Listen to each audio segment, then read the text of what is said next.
અનુભવ આપણને શરીરનો જ થાય છે તો બહાર કયો અનુભવ થશે? શરીરનો જ થવાનો. અનુભવ આત્માનો થાય તો કેવું થાય કે આત્મા જ છે. લે કે આ બ્રહ્મ છે, આ બ્રહ્મ લટકા કરે બ્રહ્મ પાસે. જાગીને જુઓ તો જગત દિશે નહીં. જગત એટલે હું શરીર છું એ જગત કહેવાય. આ નહીં સૂર્ય ચંદ્ર આ બધું નહીં, દિવસ થાય રાત થાય એ જગત નહીં.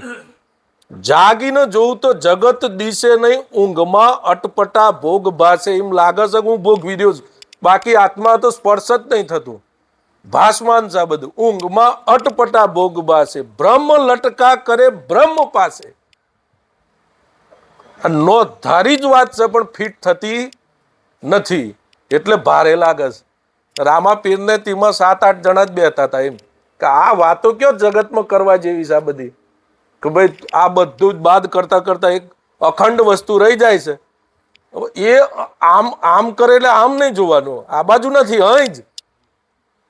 મોરારી બાપુ કે આમ કર્યું ને એટલે કે સૂર્ય એ નહીં, અહીં જ છે, ખાલી એકદમ ખાલી છે. પરમાત્મા એવી એક વસ્તુ છે ને કે જેના વાણીથી ગમે તેટલા ઈશારા કરો તો સમજે હકાય, પણ ઈશારો તો સમજવો પડે ને કે ભાઈ હું ખાલી થઈ જાઉં. ભગવાનના શરણે કઈ રીતે થાય? બધું મૂકી દો. સંતોએ શોર્ટકટ બતાવ્યું, હું મારું મૂકી દો.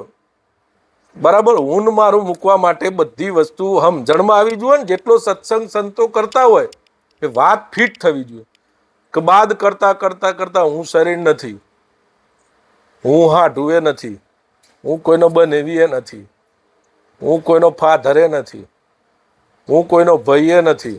જેટલું જેટલું આપણે પડદો કર્યો છે ને એ બધો પડદો તો મટાડવો પડશે ને. છેલ્લે બાદ કરતા કરતા કઈ નિરપેક્ષિત તત્વ કીધું સંતોએ આને.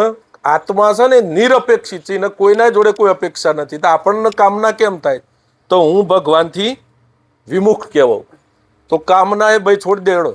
અંદરથી જ મન જોડે જ સંવાદ કરવાનો કે ભાઈ મારે જવું છે. પેલું નિશાન બતાવ્યું ને સંતોએ, ઉપદેશ બતાવ્યો ગુરુએ, કા છેલ્લે કશું જ ના રહે ને એ તું છે. એ ઉપદેશ બતાવ્યો તો આ કામના કેમ મારા પાછળ પડી છે? એટલે એને હટાવવા